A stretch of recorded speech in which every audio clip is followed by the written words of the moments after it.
통장에 찍힌 그 이름을 보는 순간 저는 숨이 멎는 것 같았습니다. 최순자 150만 원, 최순자 200만 원. 시어머니 명의로 빠져나간 돈이 끝도 없이 이어지고 있었죠. 6개월간 총 1,200만 원이 넘는 금액이었습니다. 그날 저녁 동생 미란이에게서 걸려온 전화 한 통이 모든 것의 시작이었습니다. 평소와 다른 목소리였죠. 숨을 몰아쉬는 게 느껴졌습니다. 동생은 떨리는 목소리로 물었습니다. 언니가 매달 엄마한테 돈을 보내고 있냐고. 저는 당연하다고 대답했습니다. 남편 태식 씨가 매달 100만 원씩 보낸다고 했으니까요. 하지만 동생의 대답은 충격적이었습니다. 6개월 동안 단 한 푼도 들어온 적이 없다는 겁니다. 엄마 통장에 태식 씨 이름으로 입금된 돈은 단 한 번도 없었다고 했습니다. 저는 그 자리에서 멍해졌습니다. 매달 보냈다던 남편의 말이 전부 거짓이었다는 뜻이었죠. 엄마는 6개월을 참으셨습니다. 손주 봐주면서 무슨 돈을 받느냐며 아무 말씀도 안 하셨던 겁니다. 허리가 아프신데도 매일 새벽부터 버스를 타고 오셔서 하영이를 돌봐주셨습니다. 그 고생을 하시면서도 당신 딸에게 미안함을 주고 싶지 않으셔서 입을 다물고 계셨던 겁니다. 전화를 끊고 나서 저는 한참을 멍하니 서 있었습니다. 부엌에서는 된장찌개가 끓고 있었지만 그 소리가 귀에 들어오지 않았습니다. 온몸에 힘이 빠지면서 동시에 분노가 치밀어 올랐습니다. 남편이 퇴근하기만을 기다렸습니다. 현관문이 열리자마자 저는 물었습니다. 엄마한테 돈 보냈냐고. 남편은 당연히 보냈다고 대답했습니다. 하지만 제가 통장 내역을 보여달라고 하자 표정이 굳어지더니 바빠서 깜빡했다는 핑계를 댔습니다. 6개월을 어떻게 깜빡할 수 있냐고 따지자 남편은 태도를 바꿨습니다. 솔직히 안 보냈다고 인정했습니다. 그러면서 하는 말이 가관이었습니다. 외할머니가 손녀를 봐주는데 무슨 돈을 받느냐는 겁니다. 다른 집들은 그냥 봐준다면서 정 때문에 봐주시는 거 아니냐고 했습니다. 저는 귀를 의심했습니다. 우리 부부가 합의하고 엄마께 부탁드린 일이었습니다. 용돈을 드리기로 약속하고 아이를 맡긴 거였습니다. 그런데 남편은 혼자 판단해서 돈을 안 보낸 겁니다. 제가 화를 내자 남편은 오히려 제 지출을 문제 삼기 시작했습니다. 그날 밤 우리는 크게 싸웠습니다. 남편은 끝내 통장을 보여주지 않았습니다. 저는 더 이상 참을 수 없었습니다.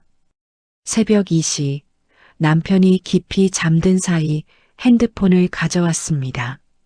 지문 인식으로 잠금을 풀고 뱅킹 앱을 열었습니다. 그리고 그 충격적인 내역을 본 겁니다.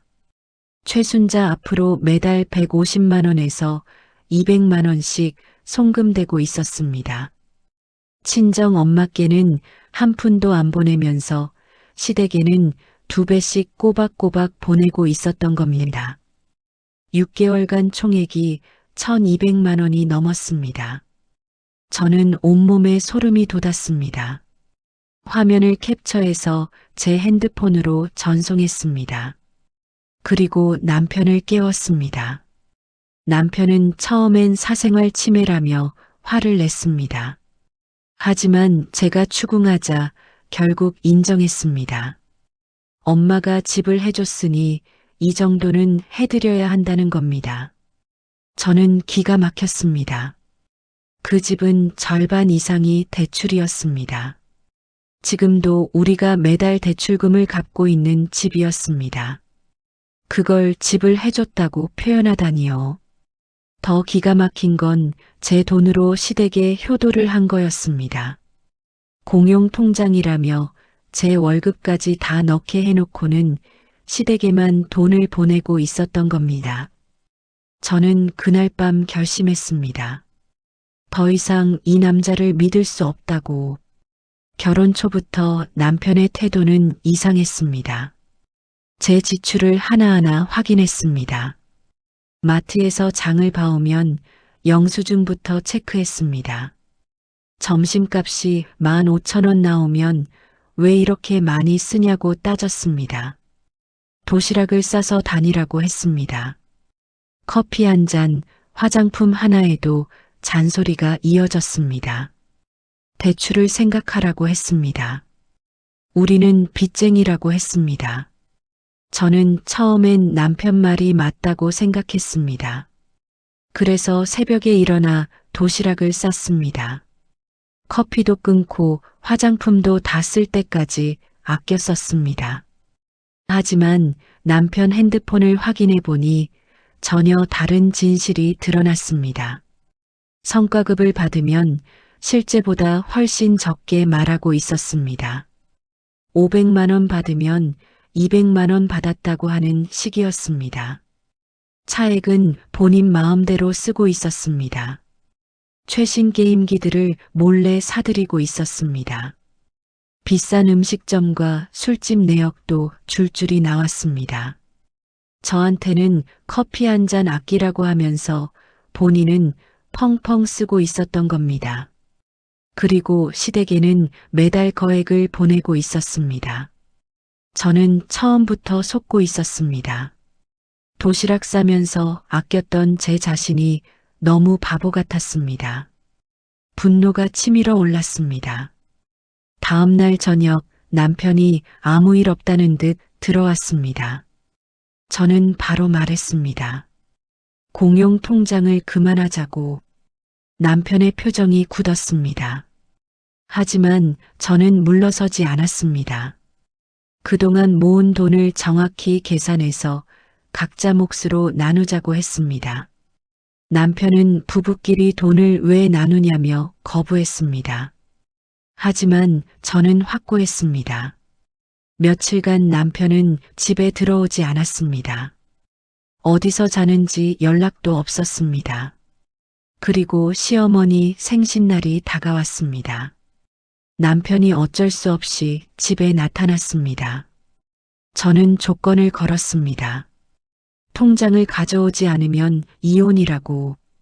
식당에서 시어머니가 말씀하셨습니다. 생일 선물로 밍크 코트를 받았다고 500만 원짜리라고 고맙다고 하셨습니다. 저는 아무것도 몰랐습니다. 상의도 없이 남편이 혼자 산 겁니다. 속이 부글부글 끓어올랐지만 참았습니다. 집에 돌아오자마자 따졌습니다. 남편은 엄마 생신 선물 사주는데 뭘 상의하냐고 했습니다. 저는 더 이상 참을 수 없었습니다. 통장 정리를 하지 않으면 법원에서 시키게 하겠다고 했습니다. 이혼 소송을 하면 재산 분할로 다 까발려질 거라고 했습니다. 남편은 또 도망치듯 집을 나갔습니다. 저는 결심했습니다. 이번엔 제대로 해야겠다고. 남편 카드로 친정 엄마께 안마의자를 선물했습니다. 허리가 아프신 엄마를 위해 제일 좋은 걸로 골랐습니다. 가격은 850만 원이었습니다. 결제 버튼을 누르는 순간 이상하게 후련했습니다. 그동안 눌려있던 뭔가가 터져나오는 기분이었습니다. 마치 이제 너와 경제 공동체가 아니라는 선언 같았습니다. 5분도 안 돼서 남편에게 전화가 왔습니다. 상의도 없이 왜 그런 큰 돈을 쓰냐고 화를 냈습니다. 저는 되물었습니다.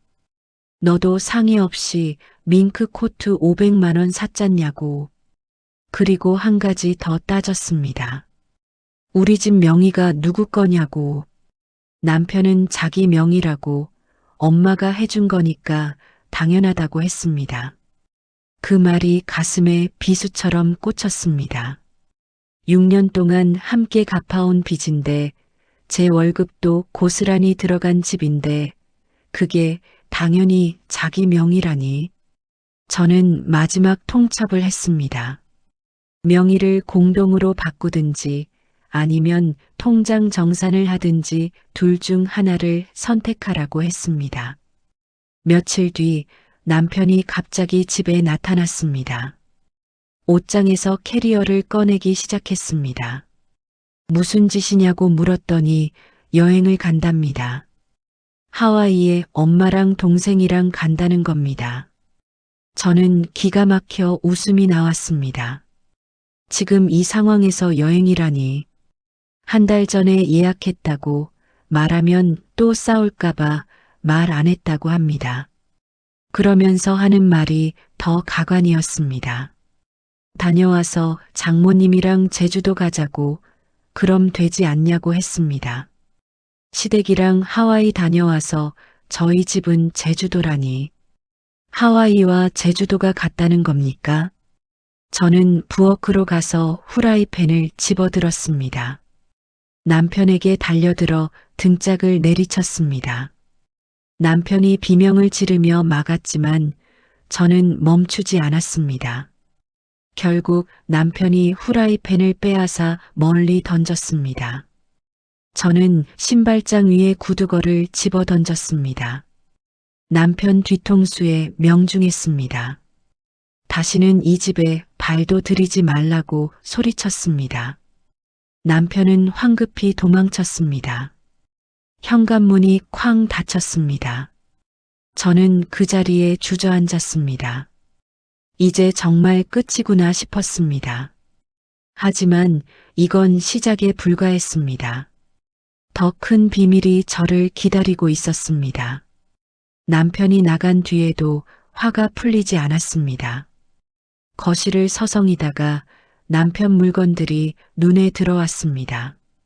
옷장에 걸린 옷들, 책상 위 잡동사니들, 보기만 해도 속이 뒤집어졌습니다. 쓰레기 봉투를 들고 남편 방으로 들어갔습니다. 그런데 이게 웬일입니까? 남편이 급하게 나가는 바람에 컴퓨터를 켜둔 채로 간 겁니다. PC 화면에 카카오톡이 그대로 열려 있었습니다. 저는 멈칫했습니다. 채팅 목록을 스크롤하다가 고딩 동창 모임이라는 단톡방을 발견했습니다. 클릭하는 순간 숨이 멎는 것 같았습니다. 친구들과 나눈 대화 내용이 눈에 들어왔습니다. 와이프가 또 지랄이냐는 말부터 시작해서 친정이 문제라는 말, 돈 없는 것들이, 자존심은 왜 그렇게 세냐는 말들이 이어졌습니다. 장모가 손녀 봐주면서 돈을 받는다며 미쳤다고 하더군요. 와이프도 찐따같이 통장 보자고 지랄한다며 개 지방 꼴통이라고 했습니다. 거짓 친정, 무능한 처가, 입에 담지 못할 말들이 쏟아져 나왔습니다. 한두 번이 아니었습니다. 몇 달치 대화가 온통 그런 내용이었습니다. 손이 부들부들 떨렸습니다.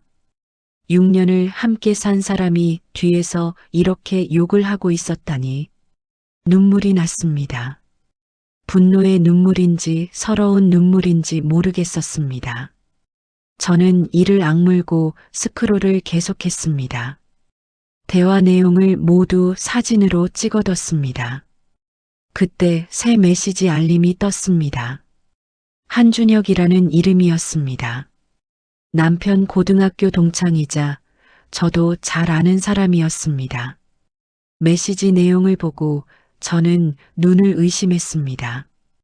하와이 잘 다녀오라면서 그동안 신월동 원룸을 쓰겠다는 겁니다. 집에 미친년이 또 지랄해서 피해 있겠다고 비밀번호가 그대로 1234 맞냐고 물어보더군요. 신월동 원룸이요? 남편한테 우리 집 말고 다른 집이 있다는 겁니까? 도대체 뭘 얼마나 더 숨기고 있는 건지 소름이 돋았습니다. 저는 그 메시지를 캡처해서 제 핸드폰으로 보냈습니다. 그리고 바로 한준혁에게 전화를 걸었습니다. 처음엔 모른 척 했습니다. 하지만 제가 남편 컴퓨터 카톡을 다 봤다고 하자 태도가 달라졌습니다. 급하게 빌기 시작했습니다. 장난으로 한 말이라고, 진심이 아니라고 했습니다. 아내한테만은 말하지 말아달라고 애원했습니다. 저는 조건을 걸었습니다. 원룸 주소를 알려주면 아내분한테 말 안 하겠다고 약속했습니다. 그리고 남편한테도 비밀로 해달라고 부탁했습니다. 남편 친구는 주소를 불러줬습니다. 저는 메모를 하고 전화를 끊었습니다. 주소를 내비게이션에 찍었습니다. 차로 20분 거리였습니다. 저는 바로 출발했습니다. 평범한 오피스텔이었습니다. 7층 702호. 알려준 비밀번호를 눌렀습니다. 절컥 문이 열렸습니다. 안에 들어서는 순간 입이 떡 벌어졌습니다. 한쪽 벽면 전체가 레고로 가득 차 있었습니다. 스타워즈, 해리포터, 테크닉 시리즈들이 줄지어 있었습니다. 가격표가 붙어 있는 것들도 있었습니다. 50만 원, 80만 원, 120만 원짜리들이었습니다. 반대편에는 최신 게임기들이 놓여 있었습니다. 플레이스테이션, 엑스박스, 닌텐도, 스위치, 게임 타이틀만 수십 개가 꽂혀 있었습니다. 그리고 와인셀러에는 고급 양주병들이 가지런히 놓여 있었습니다. 발렌타인 30년산, 맥켈란 18년산, 한 병에 몇십만 원은 할 것들이었습니다. 저한테는 커피 한 잔도 아끼라고 했으면서 본인은 여기서 이렇게 왕처럼 살고 있었던 겁니다. 온몸에 소름이 돋았습니다. 배신감, 분노, 허탈함이 한꺼번에 밀려왔습니다. 6년 동안 도시락 싸다니며 아꼈던 제가 바보였습니다. 그제야 이해가 되었습니다. 남편이 싸우기만 하면 집을 나가는 이유가 숙직실은 개뿔, 여기서 띵가띵가 놀면서 살고 있었던 겁니다. 저는 핸드폰을 꺼내 사진을 찍기 시작했습니다. 하나도 빠짐없이 증거로 남길 생각이었습니다. 레고 벽면 전체, 가격표가 붙은 박스들, 게임기와 타이틀들, 와인셀러와 양주병들을 꼼꼼히 찍었습니다. 냉장고를 열어봤습니다. 수입 맥주와 고급 안주거리가 가득했습니다. 화장실에는 남자 화장품들이 줄지어 있었습니다. 면도기, 스킨, 로션, 헤어왁스까지. 여기서 완전히 생활하고 있었던 겁니다. 옷장을 열어봤습니다.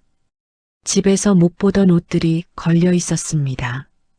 고급 브랜드 태그가 달려 있었습니다. 옷장 안쪽을 뒤지다가 뭔가에 손이 닿았습니다. 박스였습니다. 꽤 무거웠습니다. 박스를 꺼내서 바닥에 내려놓고 뚜껑을 열었습니다. 순간 숨이 멎었습니다. 돈이었습니다. 돈다발이 빼곡히 들어 있었습니다. 5만 원권으로 묶인 다발들이 차곡차곡 쌓여 있었습니다. 손으로 만져봤습니다. 진짜였습니다. 한 다발을 세어봤습니다. 100장, 500만 원이었습니다. 박스 안에 이런 다발이 수십 개는 있었습니다. 대충 계산해봤습니다. 1억은 좋게 넘어 보였습니다. 손이 덜덜 떨렸습니다. 이게 뭔 돈일까요? 월급쟁이가 어떻게 이런 현금을 숨겨둘 수 있을까요? 공용 통장에서 빼돌린 것만으로는 이 금액이 설명이 안 됐습니다. 머릿속이 복잡해졌습니다. 혹시 불법적인 일을 하고 있는 건 아닐까 하는 생각이 들었습니다. 소름이 돋았습니다. 6년을 함께 살았는데 이 사람을 전혀 모르고 있었던 겁니다. 내가 알던 남편은 허상이었습니다. 진짜 모습은 여기 이 원룸에 있었습니다. 저는 돈다발도 사진으로 찍어뒀습니다. 박스 전체, 다발 하나하나를 각도를 바꿔가며 찍었습니다. 날짜와 시간이 찍힌 사진으로 증거를 남겼습니다. 그리고 박스 뚜껑을 닫고 원래 자리에 돌려놨습니다. 아직은 손 떼면 안 됐습니다. 이 돈의 출처를 알아내야 했습니다. 그래야 확실하게 끝장을 볼 수 있으니까요. 집으로 돌아온 저는 계산을 시작했습니다. 인천에서 하와이까지 비행시간, 입국 심사, 수화물 찾는 시간, 숙소까지 이동 시간을 계산했습니다. 남편 일행이 숙소에 도착할 시간을 맞춰 카톡을 보냈습니다. 돈다발이 가득 찬 박스 사진을요. 5초도 안 돼서 전화가 왔습니다. 남편이었습니다. 저는 받지 않았습니다. 전화가 계속 왔지만 계속 받지 않았습니다. 저는 방바닥을 구르며 웃기 시작했습니다. 지금 남편이 얼마나 똥줄이 탈지 생각하니 속이 시원했습니다. 제가 전화를 받지 않자 카톡이 쏟아지기 시작했습니다. 저는 답장 대신 사진을 한 장 더 보냈습니다. 라이터 사진이었습니다. 돈박스 옆에 라이터와 기름을 놓고 찍은 겁니다. 물론 진짜 태울 생각은 없었습니다. 하지만 남편은 그걸 알 리가 없었죠. 수요일에 다 태운다고 메시지를 보냈습니다. 남편의 답장이 쏟아졌습니다. 미친년 씨발 죽여버린다는 온갖 욕설이 화면을 가득 채웠습니다. 저는 전혀 흔들리지 않았습니다. 오히려 웃음이 나왔습니다. 저렇게 발악하는 걸 보니 이 돈이 얼마나 중요한지 알겠더군요. 전화가 계속 왔지만 끝까지 받지 않았습니다. 저는 마지막으로 한마디만 남겼습니다. 수요일까지 원룸 앞으로 오라고, 안 오면 그냥 태운다고 했습니다. 그리고 알림을 꺼버렸습니다. 화면에는 계속 알림이 떴습니다. 남편의 절박한 메시지들이 끊임없이 쌓이고 있었습니다. 저는 그걸 보며 시원하게 웃었습니다. 하와이에서 얼마나 발을 동동 구르고 있을까요? 처음 돈다발을 발견했을 때 저는 직감했습니다. 이건 정상적인 돈이 아니라고. 시댁에 돈 보내고 원룸 유지하고 취미 생활까지 했는데 돈다발이 있다니. 아무리 성과급을 저 몰래 챙겼어도 너무 많았습니다. 평범한 회사원이 현금 1억을 박스에 숨겨둔다는 게 말이 안 됐습니다. 저는 바로 오빠에게 전화를 했습니다. 오빠는 경찰이거든요. 오빠가 바로 달려왔습니다. 원룸 문을 열고 들어온 오빠는 돈박스를 보더니 표정이 굳었습니다. 오빠가 남편 컴퓨터를 켰습니다. 브라우저 기록을 뒤지기 시작했습니다. 그리고 얼마 지나지 않아 오빠 얼굴이 싸늘하게 변했습니다. 화면에는 온라인 도박 사이트 접속 기록이 가득했습니다. 불법 스포츠 베팅, 온라인 카지노, 바카라 수십 개의 사이트가 즐겨찾기에 등록되어 있었습니다. 자동 로그인으로 확인해 보니 입출금 내역도 있었습니다. 몇 천만 원씩 오가는 기록들이 줄줄이 나왔습니다. 오빠가 말했습니다. 불법 도박으로 딴 돈이라고. 그래서 현금으로 숨겨둔 거라고 했습니다. 신고해야 한다고 했습니다. 이 정도 규모면 실형이 나올 수도 있다고 했습니다. 저는 잠시 생각했습니다. 신고하면 남편은 감옥에 갈 수도 있습니다. 하지만 망설임은 아주 잠깐이었습니다. 6년 동안 저를 속이고 돈을 빼돌리고 뒤에서 욕하고 친정을 거짓하고 조롱했던 모든 게 머릿속을 스쳐 지나갔습니다. 오빠에게 말했습니다. 신고하자고. 확실하다고. 오빠는 바로 수사팀에 연락했습니다. 인지 수사로 사건이 접수됐습니다.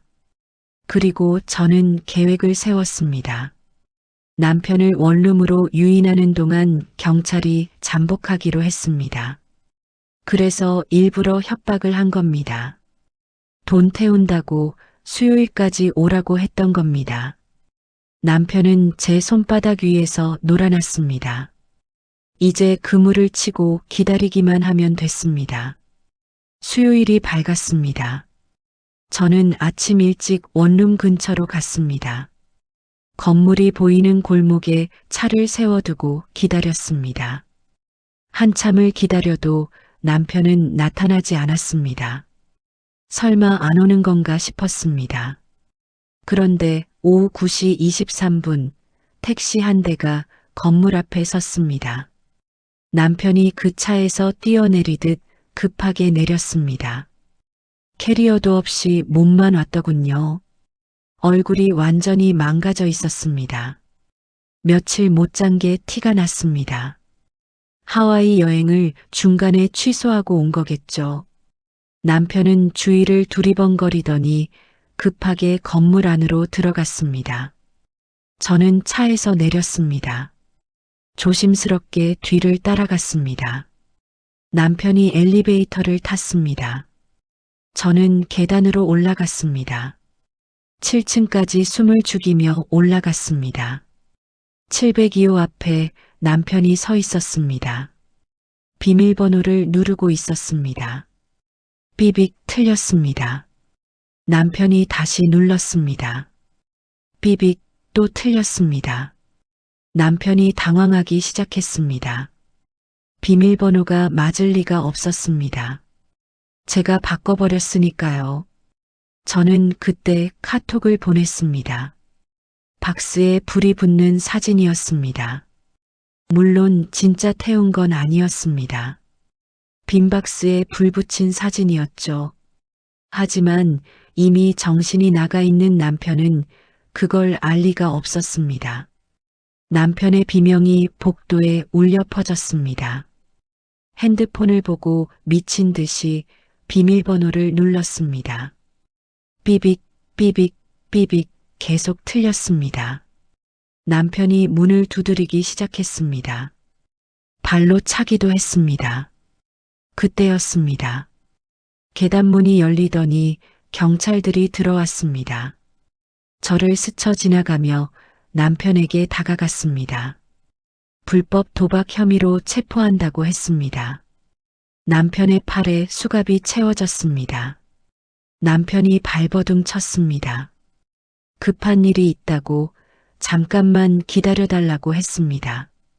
그때 남편 눈에 제가 들어왔습니다. 남편이 저한테 달려들려고 했습니다. 경찰이 막았습니다. 남편은 경찰에게 끌려가면서도 계속 소리쳤습니다. 욕설과 협박이 복도에 울려 퍼졌습니다. 저는 그 모습을 끝까지 지켜봤습니다. 엘리베이터 문이 닫혔습니다. 남편의 목소리가 점점 멀어졌습니다. 그리고 완전히 사라졌습니다. 저는 그제야 숨을 내쉬었습니다. 드디어 끝났습니다. 6년간의 거짓말이, 배신이, 모욕이 오늘로 끝이 났습니다. 저는 텅 빈 복도에서 한참을 웃었습니다. 눈물이 났는지 웃음이 났는지 모르겠었습니다. 아마 둘 다였겠죠. 남편은 불법 도박 혐의로 기소됐습니다. 도박 자금은 전액 몰수됐습니다. 저는 속이 후련했습니다. 이제 진짜 끝이었습니다. 2주 후 저는 구치소로 남편 면회를 갔습니다. 남편 꼴 좀 보려고요. 면회실에 들어서자 남편이 앉아 있었습니다. 수의를 입은 모습이 낯설었습니다. 불과 몇 주 전까지 하와이 여행을 갔던 사람이었는데 지금은 철창 안에 갇혀 있었습니다. 남편이 저를 보자마자 입을 열었습니다. 왜 이렇게까지 해야 했냐고, 내 인생 완전히 망쳤다고 했습니다. 저는 코웃음이 나왔습니다. 이 상황에서도 자기 잘못은 모르고 남 탓이라니. 저는 말했습니다. 내 인생 내가 망친 거지 내가 망쳤냐고. 엄마 돈 대먹고 시댁에는 매달 200만 원씩 보내고 나한테는 커피 한 잔 끼라고 해놓고 정작 본인은 원룸 얻어서 왕처럼 살았다고 했습니다. 레고, 게임기, 양주, 거기다 도박까지 수천만 원씩 굴리면서 불법으로 도박해서 흥청망청 쓰다가 인생 쪽난 거라고 했습니다. 이게 내 탓이냐, 내 탓이냐고 물었습니다. 이제 대가를 치르는 거라고 했습니다. 남편이 고개를 들었습니다. 눈이 충혈되어 있었습니다. 저는 말했습니다. 이혼할 거라고. 서류는 변호사 통해서 보낼 거라고 했습니다. 남편이 뭐라고 소리쳤지만 듣지 않았습니다. 뒤도 돌아보지 않고 면회실을 나왔습니다. 문을 나서는 순간 어깨가 가벼워지는 게 느껴졌습니다. 6년이라는 시간이 등에서 스르륵 내려오는 것 같았습니다. 그 후 남편은 법정에서 실형을 선고받았습니다. 징역 2년이었습니다. 불법 도박 자금은 전액 몰수됐습니다. 그렇게 아끼고 모았던 돈이 한순간에 사라진 겁니다. 저는 이혼 소송을 진행했습니다. 재산 분할로 정당한 몫을 받아냈습니다. 위자료도 받았습니다. 변호사 선생님이 잘 싸워주셨습니다. 남편 친구 아내분에게도 남편 친구가 미친년이라고 욕한 거 알려드렸습니다. 그분도 저처럼 속으면서 살면 억울하잖아요. 이제 저는 하영이와 둘이 살고 있습니다. 작은 아파트지만 우리 둘에겐 충분합니다.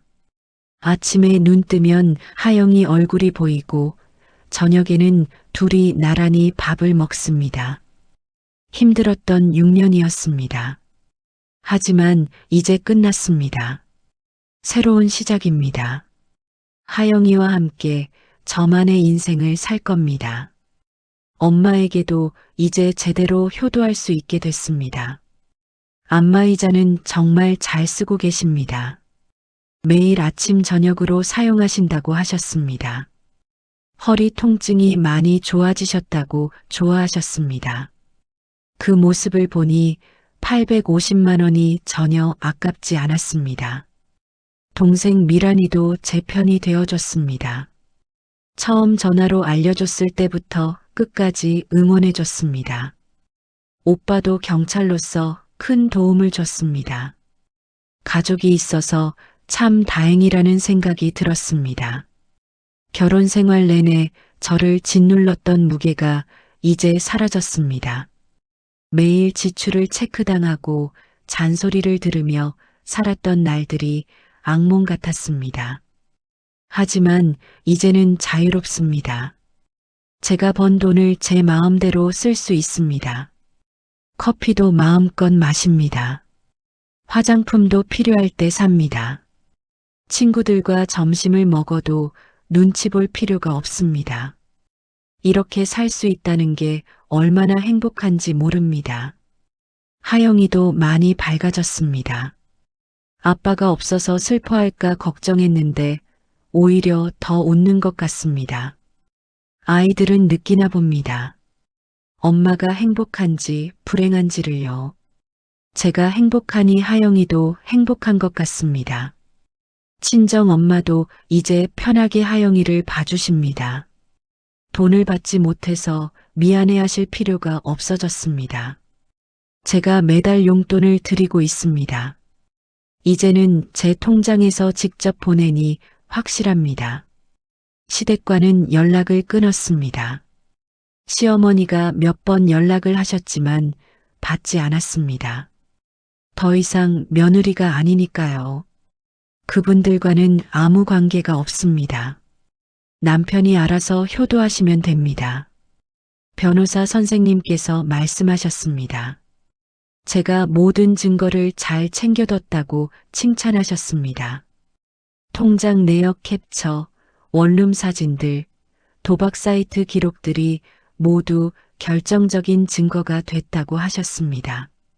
만약 제가 증거를 남기지 않았다면 소송이 훨씬 어려웠을 거라고 하셨습니다.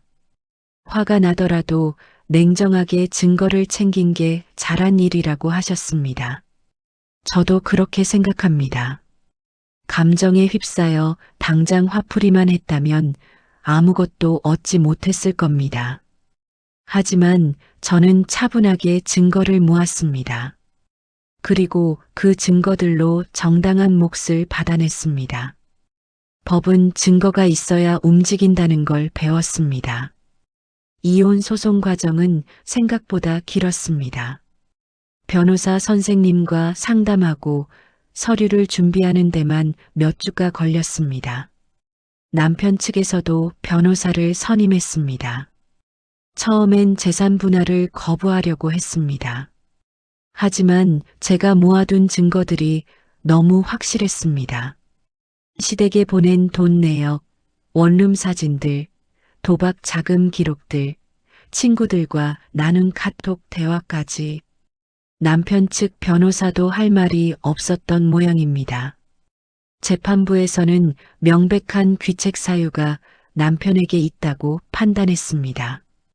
배우자를 속이고 재산을 빼돌렸으며 불법 도박까지 한 것이 인정됐습니다. 그리고 친정 모욕과 경제적 학대도 고려됐습니다.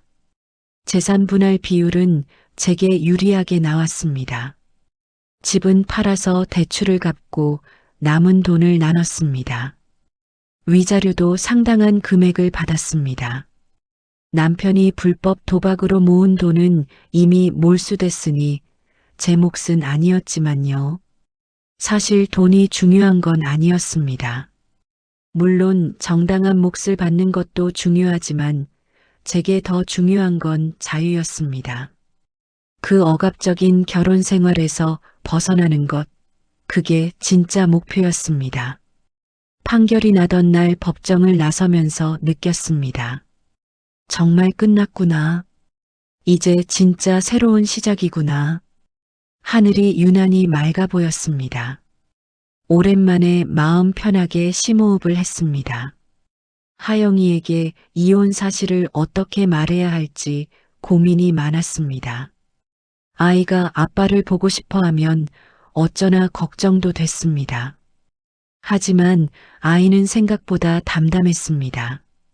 아빠는 나쁜 일을 해서 한동안 못 본다고 설명했습니다. 하영이는 고개를 끄덕이며 알겠다고 했습니다. 그리고 물었습니다. 엄마랑 나랑 계속 함께 살 수 있냐고.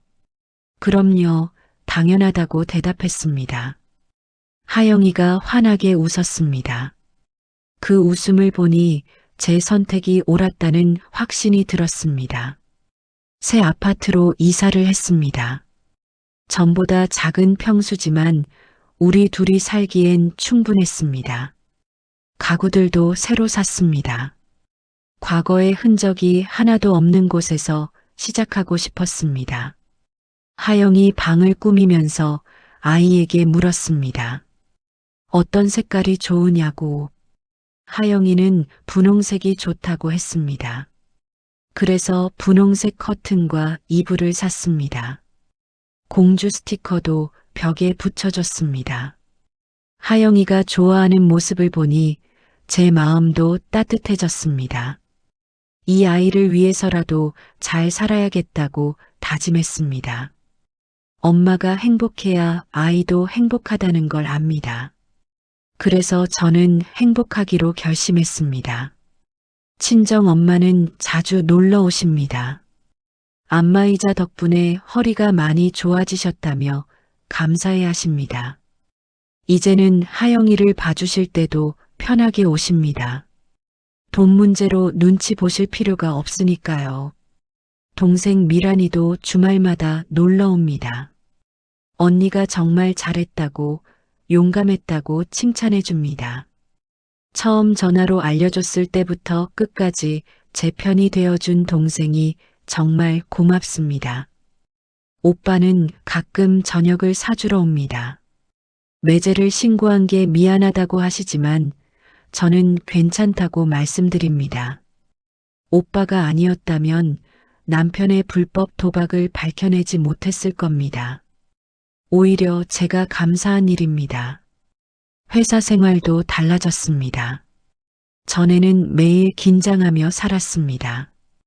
돈을 조금이라도 쓰면 남편에게 보고해야 했으니까요. 점심값도 커피값도 모든 지출이 감시당하는 느낌이었습니다. 하지만 이제는 자유롭습니다. 동료들과 점심을 먹어도 눈치 보지 않습니다. 회식 자리에서 편하게 즐길 수 있습니다.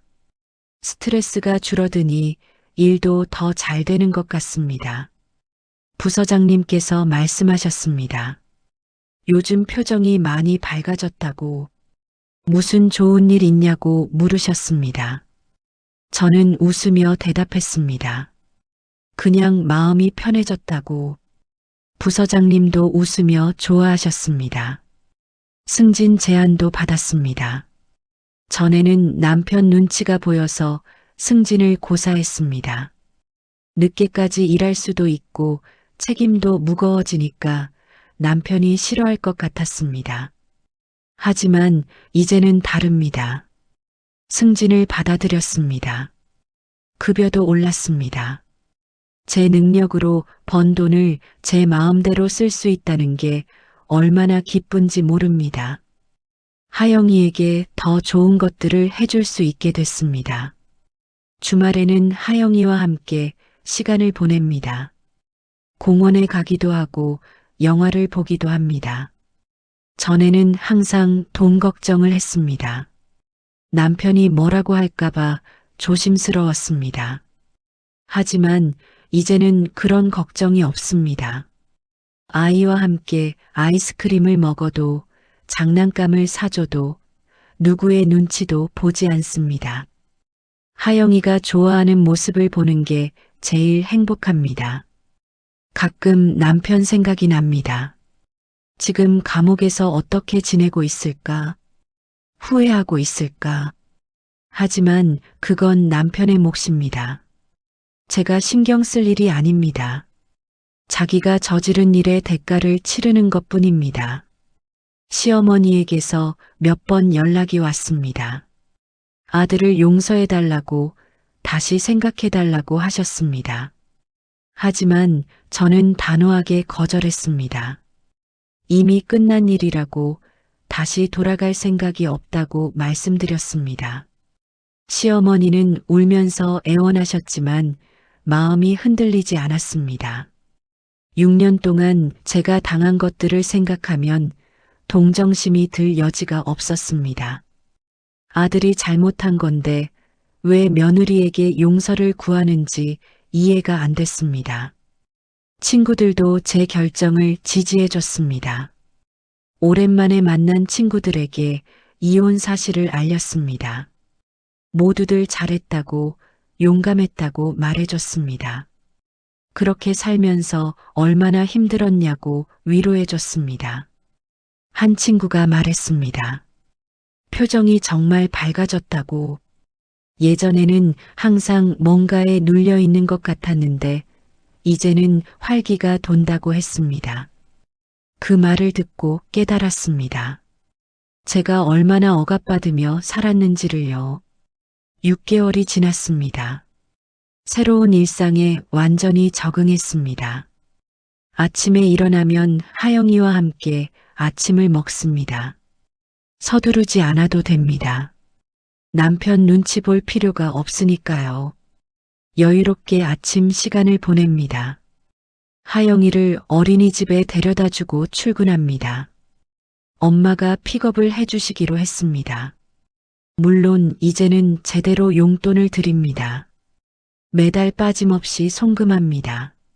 엄마는 손주 보는데 무슨 돈을 받느냐고 하시지만 저는 당연한 일이라고 말씀드립니다. 퇴근하면 엄마와 하영이가 집에 와 있습니다. 함께 저녁을 먹습니다. 엄마가 해주신 반찬들이 냉장고에 가득합니다. 옛날처럼 된장찌개를 끓일 필요가 없습니다. 엄마가 다 해주시거든요. 저녁 식사 후에는 하영이와 놀아줍니다. 그림책도 읽어주고 노래도 불러줍니다. 아이가 잠들면 저만의 시간을 갖습니다. 책을 읽기도 하고 드라마를 보기도 합니다. 이런 평범한 일상이 얼마나 소중한지 모릅니다. 주말에는 친정에 자주 갑니다. 엄마가 해주시는 밥을 먹으며 이런저런 이야기를 나눕니다. 동생 미란이도 조카를 보러 옵니다. 온 가족이 모여 웃고 떠드는 시간이 행복합니다. 가끔 옛날 생각이 납니다. 결혼 초반에는 남편을 정말 사랑했습니다. 믿었습니다.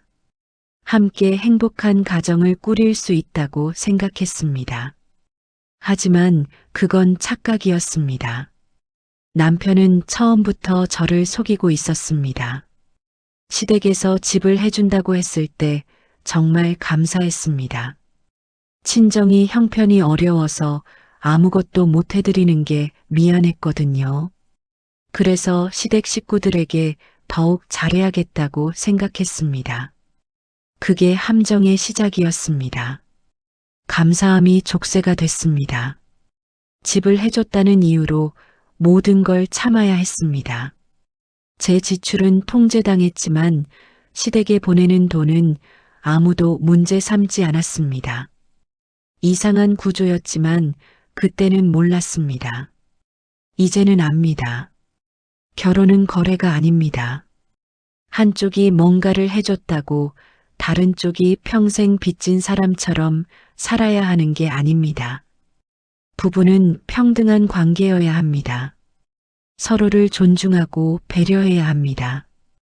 그런 관계가 아니라면 차라리 혼자 사는 게 낫습니다. 저는 그걸 배웠습니다. 6년이라는 시간이 걸렸지만 값진 교훈을 얻었습니다.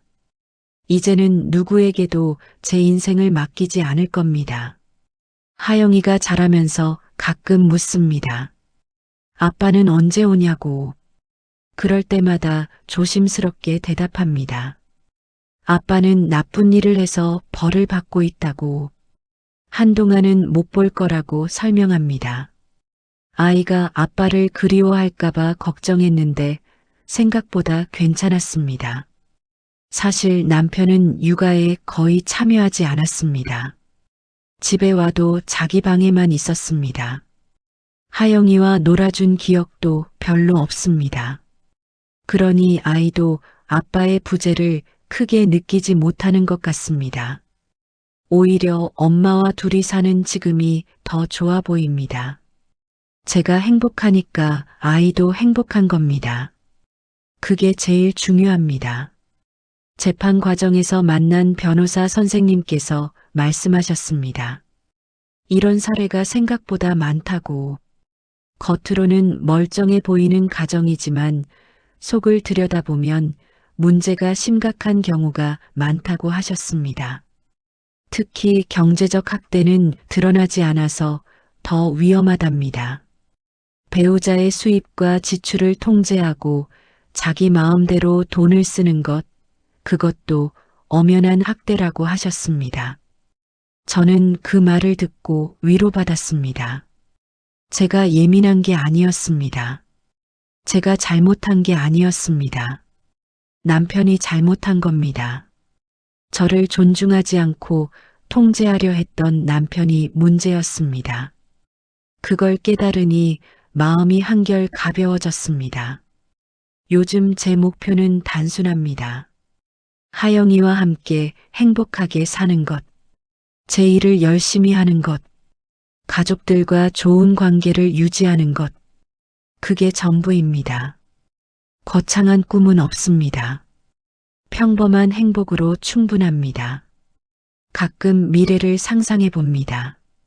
하영이가 자라서 학교에 가고 친구들을 사귀고 꿈을 키워가는 모습을요. 제가 옆에서 응원하고 지지해주는 모습을요. 그런 평범한 일상이 제게는 가장 큰 행복입니다. 다시 결혼할 생각은 없습니다. 적어도 당분간은요. 한 번의 실패로 남자들을 불신하게 된 건 아닙니다. 다만 지금은 혼자 사는 게 편합니다. 제 인생을 제 마음대로 살 수 있으니까요. 언젠가 좋은 사람을 만나게 될지도 모릅니다. 저를 존중하고 하영이를 사랑해 줄 사람을요. 그런 사람이 나타난다면 다시 생각해 볼 수도 있겠죠. 하지만 지금은 그런 생각 없습니다. 남편은 1년쯤 후에 출소할 겁니다. 그 후에 어떻게 살지는 남편의 몫입니다. 저와는 아무 상관없는 일입니다. 이미 법적으로도 완전히 남이 됐습니다. 다시는 마주칠 일도 없을 겁니다. 시댁 식구들과도 연락을 끊었습니다. 처음에는 계속 연락이 왔지만 제가 받지 않으니 이제는 오지 않습니다. 그게 서로에게 좋은 것 같습니다. 더 이상 얽힐 필요가 없습니다. 한준혁 씨 아내분께는 남편 친구가 자기 아내를 미친년이라고 욕한 사실을 알려드렸습니다. 그분도 충격을 받으셨지만 알게 돼서 다행이라고 하셨습니다. 그 후로 어떻게 되셨는지는 모르겠습니다. 다만 제가 한 일이 옳았다고 생각합니다. 배우자가 뒤에서 자기를 욕하고 있다면 알 권리가 있습니다. 모르고 사는 것보다 알고 판단하는 게 낫습니다. 저도 진작 알았더라면 좋았을 텐데요. 돌이켜보면 신호는 많았습니다. 과도한 지출 통제, 친정 무시하는 태도, 싸우면 도망가는 모습들. 하지만 저는 그걸 무시했습니다. 결혼 생활이 원래 그런 거라고 생각했습니다. 지금 같은 상황에 처한 분들이 계시다면 말씀드리고 싶습니다. 참는 게 미덕이 아닙니다. 가족을 위해 희생하는 게 당연한 것도 아닙니다.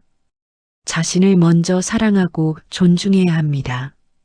배우자가 당신을 통제하려 한다면 문제입니다. 경제적으로 억압한다면 학대입니다. 뒤에서 욕하고 무시한다면 존중이 없는 겁니다. 그런 관계는 건강하지 않습니다. 용기를 내시길 바랍니다. 저도 무서웠습니다. 이혼 후 어떻게 살아갈지, 하영이를 혼자 키울 수 있을지 걱정이 많았습니다. 하지만 해보니 생각보다 괜찮았습니다. 오히려 전보다 훨씬 행복합니다. 물론 쉽지는 않았습니다. 법적 절차도 복잡했고 정신적으로도 힘들었습니다. 하지만 그 과정을 거치면서 더 강해졌습니다. 이제는 혼자서도 충분히 잘 살 수 있다는 자신감이 생겼습니다. 제 이야기가 누군가에게 힘이 됐으면 좋겠습니다. 억압적인 관계에서 벗어나는 게 가능하다는 걸 보여드리고 싶었습니다. 새로운 시작이 두렵지 않다는 걸 말씀드리고 싶었습니다. 지금 이 순간도 어디선가 저처럼 힘들어 하시는 분들이 계실 겁니다. 그분들께 응원의 메시지를 전합니다. 당신은 혼자가 아닙니다. 당신은 충분히 강합니다. 새로운 인생을 시작할 수 있습니다. 저는 오늘도 하영이와 함께 행복한 하루를 보냈습니다. 아침에 함께 웃고 저녁에 함께 밥을 먹었습니다. 이런 평범한 일상이 제게는 기적 같습니다. 6년 전에는 상상도 못했던 행복입니다. 앞으로도 이렇게 살아갈 겁니다. 하영이와 함께 웃으며 살 겁니다. 가족들과 사랑을 나누며 살 겁니다. 제 인생을 제가 선택하며 살 겁니다. 그게 제가 원하는 전부입니다. 힘들었던 6년이었지만 이제는 끝났습니다. 새로운 시작입니다. 더 이상 누구의 눈치도 보지 않습니다. 더 이상 억압받지 않습니다. 자유롭고 행복한 삶을 살아갑니다. 그것만으로 충분합니다. 여러분들이라면 어떤 선택을 하셨을까요? 오늘의 사연이 재미있으셨다면 구독, 좋아요, 따뜻한 댓글 부탁드립니다.